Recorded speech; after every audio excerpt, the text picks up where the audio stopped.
pasta, pesto, and peas. The first trick is frozen peas, because I think they're actually delicious. And when they're picked, they're blanched and then frozen. So they're just as good as shelling them yourself, which could take forever. I'm gonna pour them into a colander. Just run them under hot water. And just let them sit in the sink for a minute.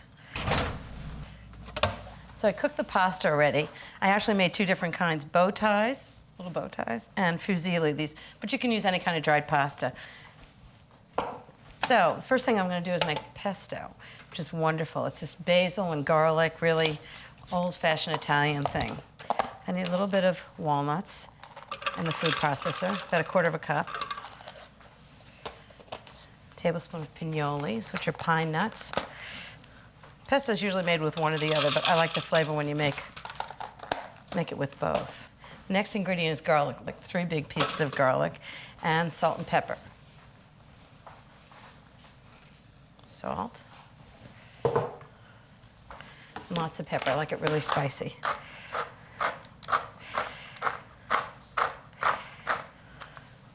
Lots of pepper. And then 1½ cups of basil. Just dump it right in. And I'm going to puree this. And then while that's going, I'm going to pour in about 1/3 cup of olive oil. Right through the feed tube.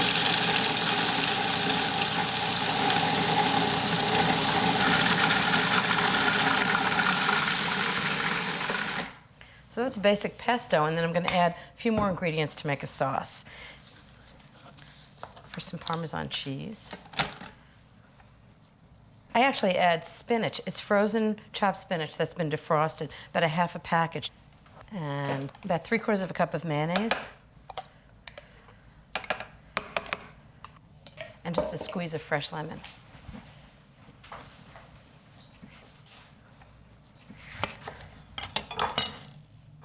This is a really great sauce on pasta because it's spicy and it's flavorful. There we go, nice lemon. The lemon and the spinach are going to keep the pesto from turning brown. So just stir it up. Just taste it to make sure it's perfect. Remember, the sauce has to be really flavorful because the pasta doesn't have much flavor. It's garlicky and spicy, a little more salt. Salt's so important for pesto, really bring out the basil flavor.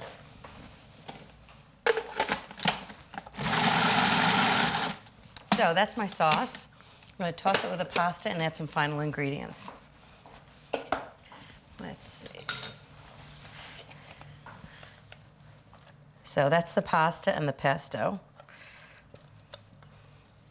I'm going to toss this together. So you can really smell the garlic, and you see the spinach has kept the pesto really green. So now we have pasta pesto, we need peas. So I have the frozen peas that I've defrosted. I'm just going to add some, maybe 1/2 package. And for lots of flavor, I'm going to add more Parmesan cheese.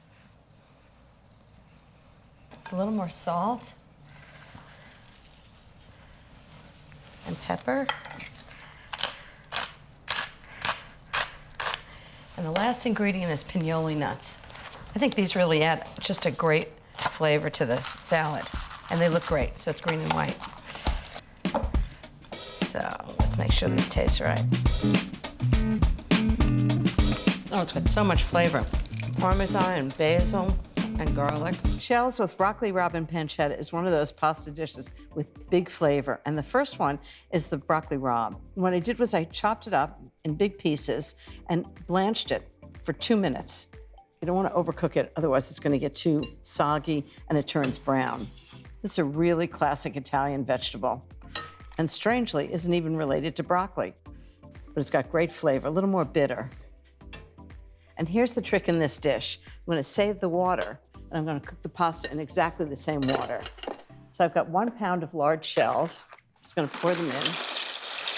Boiling salted water. And cook those according to the directions on the package, probably around 8 to 10 minutes. Turn up the heat, make sure they're boiling. Just give it a stir. I'm using shells for this dish because I love that the pancetta and the broccoli rabe get caught in that little opening in the shells. It's a great pasta for this. Okay, so while the pasta cooks, I'm going to cook the pancetta. And the key to this is I don't actually ask the butcher to slice it because they always slice it too thin. And I want a 1/4-inch dice, which means it has to be 1/4 inch thick. So I just do it myself. So just do a nice dice. I'm going to cook the pancetta in a saute pan. Then when the pasta and the broccoli rabe are all cooked, they're going to all cook together in the saute pan. Pancetta is really Italian bacon, but it's a little smokier. Just think it has more flavor. Just delicious. Okay, I'm going to put this in. So that's a 1/2 pound of pancetta. Just going to cook that until the fat is rendered and starts to brown. It's going to take about 8 minutes to brown. Look how gorgeous this pancetta is. It's perfectly cooked, nice and crispy.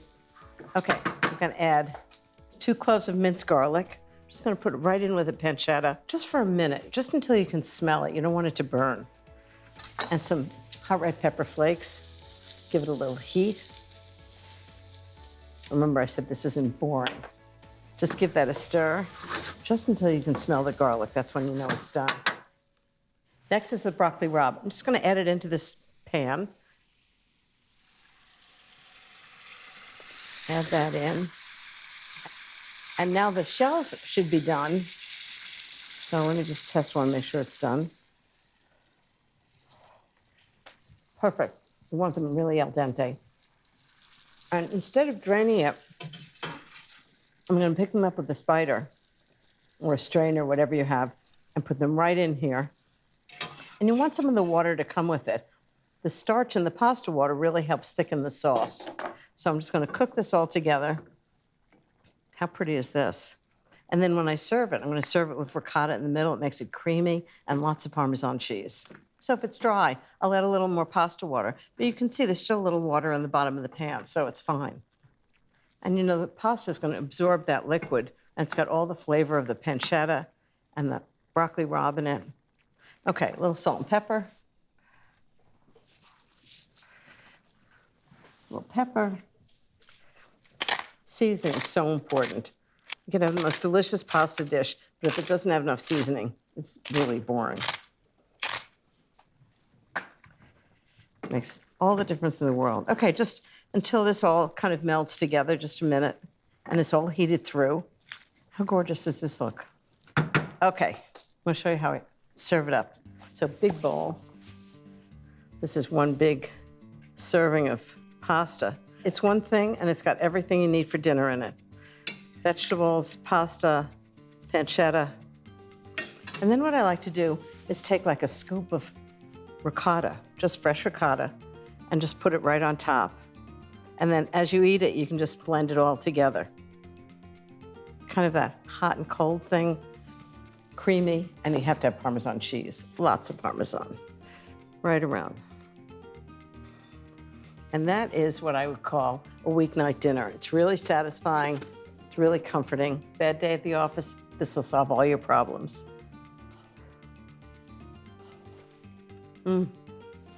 It's so good, it's got so much flavor. So I'm gonna make capellini with tomatoes and basil. It's very good and it's so fast. So the first thing I'm gonna start with is olive oil. I'm gonna use a lot of olive oil, but it's actually gonna end up being tossed with the pasta, about a 1/2 cup. I used to make this recipe by marinating the tomatoes for about 6 hours. And then one day I thought, I think I can just saute them. It'll take 3 minutes. And you know what? It worked. So I'm just gonna let that heat up. Gotta have lots of garlic, 2 tablespoons of garlic. It's about 6 cloves. Just give them a big rough chop. You won't believe how fast this recipe is. I'm using capellini because it takes literally 2 minutes to cook in a pot of boiling water. It takes more time to boil the water than it does to make the whole dish. I came up with this recipe because I have so many cherry tomatoes in the garden. And this is a good one. It uses 4 pints of cherry tomatoes. Okay, that's a lot of garlic. That's at least 2 tablespoons, if not more, right into the oil. Just cook it for about 30 seconds. Now I need lots of fresh thyme. I need about 2 teaspoons. I'm just gonna take it right off the stems, right into the pot while the garlic cooks. I do whole borders of thyme, so I always have fresh thyme, one of my favorites. Garlic smells great. Okay, 2 teaspoons of fresh thyme leaves, 2 teaspoons of salt,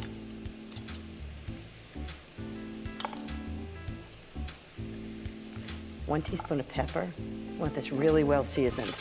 Give it a shake. Some red pepper flakes, just a big pinch. Give it a little heat. And 4 pints of cherry tomatoes. And these are just gonna cook together for about 5 to 7 minutes while I cook the pasta. Okay, next, lots of fresh herbs. So I'm gonna use maybe, I don't know, big bunch of basil. About 18 leaves, I'm gonna julienne them. Tomatoes, basil, always go together. They don't have to be perfectly julienne. That's the thing about this pasta. It's a really simple dish, but each ingredient is just wonderful, and they all go together. Big rough chop of parsley, just a couple of tablespoons. Give it a nice fresh herb flavor. And the tomatoes look like they're perfectly cooked. Just off the heat, I'm gonna turn it off so that the herbs stay really bright green. Just gonna toss them on. Just give them a little stir so the heat just wilts them, but it doesn't change the flavor. And this Parmesan's gonna have a nice salty taste. This is really fast Parmesan cheese, right into the food processor. Lid on.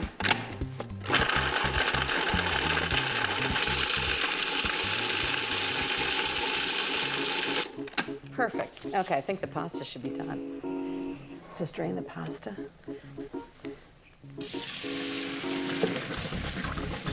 Ooh. I'm just gonna put it right back in with the tomatoes so it really absorbs all that wonderful oil and flavors and seasoning and right back in. Now, is that one of the fastest dishes you've ever seen? Just give it a big toss. You wanna not crush the tomatoes. It needs one more thing to make it perfect, Parmesan cheese. 1.5 cups of Parmesan cheese. All I needed was a few things from the pantry, and lunch is served. Crab and pea risotto, an incredibly comforting one-pot meal. So I'm making crab and pea risotto, and it starts with 6 to 8 cups of simmering seafood stock. Then next, I have 2 tablespoons of butter and 2 tablespoons of oil, and they're melted in a big Dutch oven to make the whole thing in this one pot. I'm gonna add some flavorings. 1/2 cup of fennel, finely diced. You want this risotto to have great flavor. 1/2 cup of shallots, finely diced, and I love fennel with seafood. And these are poblano peppers. They're kind of warm, they're not really, really hot, and it just gives it a little kick. You don't want boring risotto. I'm just gonna saute these for about 5 minutes. Perfectly cooked. Okay, now I'm gonna add 2 teaspoons of garlic, chopped minced garlic. You don't wanna cook the garlic too much because it'll burn, so I'm just gonna cook it for a minute. I'm gonna add 1/2 teaspoon of crushed red pepper flakes. Give it a little heat, along with the poblano peppers. 1/2 teaspoon of saffron. Saffron's critical for risotto. I love saffron. I don't know what it is about saffron, but I really miss it when it's not in risotto. It's just got a heat, it's got this really subtle flavor, but it's really important. I love it. And it makes the risotto yellow, which is gorgeous. Okay, next is the thyme from my garden. So I'm just gonna put it in right over the pot.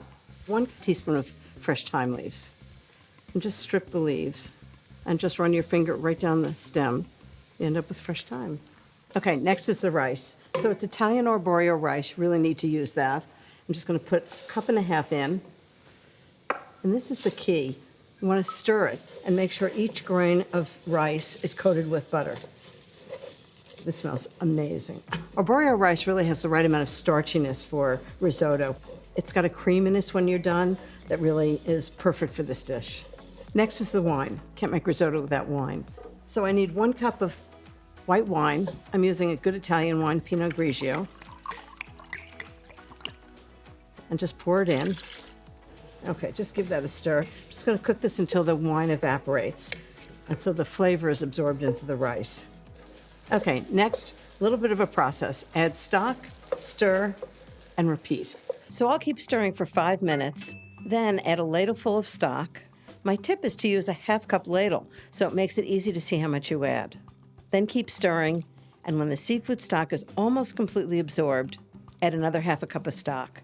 And just keep going, adding stock until the rice is al dente. It takes about 25 minutes.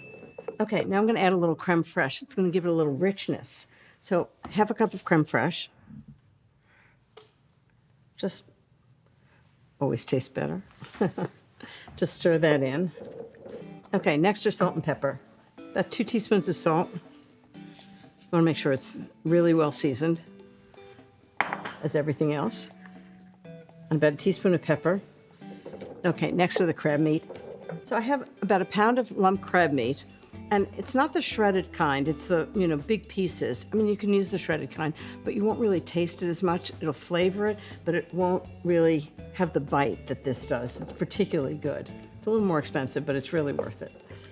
Just put that in, along with peas. I use frozen defrosted peas. They're perfectly good. If peas are in season, they're even better. But it just takes so much time. And frozen peas are really pretty good, and they're already blanched. How good does this look for dinner? An entire dinner in one pot. Okay, now I need a big bowl so I can taste it. And the key to this is just make sure that the rice is cooked through. It's not mushy, it's al dente. And there's still a lot of creaminess in the sauce. You see how it's not thick, it's really creamy. And then at the end, I love to add a few things just at the top. Some fresh chives. Nice thing about chives is they're always in season. And if they're not in the garden, you can get them at the store. Just little chives on top. Just give it a little oniony freshness and a little lemon zest, which I like with seafood. You can put it in the pot or on each bowl, but there's no cheese in this at all. Italians never put cheese with seafood. Jeffrey once was at a restaurant in Milan and asked for Parmesan for a seafood pasta, and the waiter just went, like, no, you can't have it. We still laugh about that. Oh, this looks incredible. See how creamy it is? And really taste all the flavors, the crab meat and the peppers. Fennel, saffron. This is one big bowl of comfort. Spring green spaghetti carbonara. It's so much more interesting than the classic, and so much kind of lighter and fresher. So here's where I'm up to. I've cooked spaghetti for about 8 minutes, which is less than al dente, and I'm going to show you why. So first I'm going to take a little bit of pasta water out, save it for later in case I need it, the thing I always forget. And now what I'm going to do is I'm going to take the spring green vegetables, julienne snow peas, lots of them, and sliced asparagus. And if I'm using fresh peas, I'll put them in at this point, but I'm using frozen peas, so I'm going to wait. And I'm just going to finish cooking the pasta and the vegetables together. How clever was that? Only one pot, and they all cook together. So while that cooks, I'm going to show you the pancetta I've cooked. So I cooked pancetta, small dice, in olive oil, just until it's nice and brown and crispy. So I'm going to just take it out and let it drain on a paper towel. I'm going to add it later so it's really crispy. So that's the pancetta. Okay, now I'm going to make the sauce, and I'm doing something really unusual, but it really works. I'm going to take a big bowl and fill it with the hottest tap water. My tap water is particularly hot. Whoa! And that's going to warm the bowl. So when the raw eggs and cream go into this bowl, it's going to cook it a little bit. And then I'm going to add the hot pasta, that's going to finish cooking it. So just fill it up, empty it, and then immediately I'm going to put in 2 eggs and 2 egg yolks, half a cup of cream, and the hot pasta water that I just reserved. Just going to whisk them together. So this gets the eggs sort of starting to cook. So carbonara is really rich, and it's just delicious. But I just thought it'd be really nice to kind of lighten it up with fresh vegetables, fresh herbs. Okay, so that's the mix. Now I'm going to take the peas, which were frozen and defrosted. I'm just going to put them in for a second just to heat them up. Give it a stir. Just love the way it looks. Okay, time to drain it. Just have to get mitts. I'm just going to drain the whole thing together.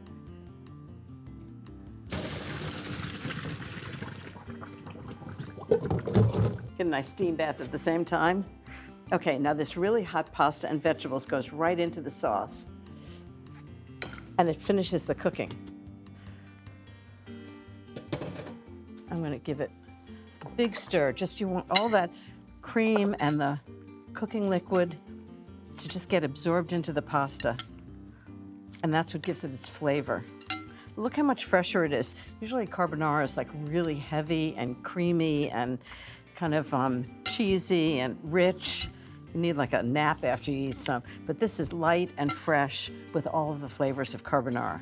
Okay, now I'm gonna add lots more flavor. So first I've got scallions that have been julienned. Give it a nice onion flavor. About 1/4 cup of chopped chives. Lots of Parmesan cheese. And lemon. I like that edge of lemon in this. Carbonara is usually, you know, pasta, cream, cheese. Nothing wrong with that. But I think this is kind of more modern. Okay, that's the zest. And now a squeeze of lemon juice. Mix it all in. Oh, got a few seeds in. At least everybody will know that it's fresh lemon juice, right? Okay. Now lots of salt and pepper. Just mix it all in. And pepper. Okay. This is a big bowl of pasta. Okay. And now the pancetta, which is the final flavor in this. So the crispy pancetta right on top. The pasta is going to heat the whole thing up. This is good. I mean, how good does this look? I'm just going to put it in a big bowl. I'll show you how I serve it. Just pour it right in. You can see all the vegetables and the pancetta.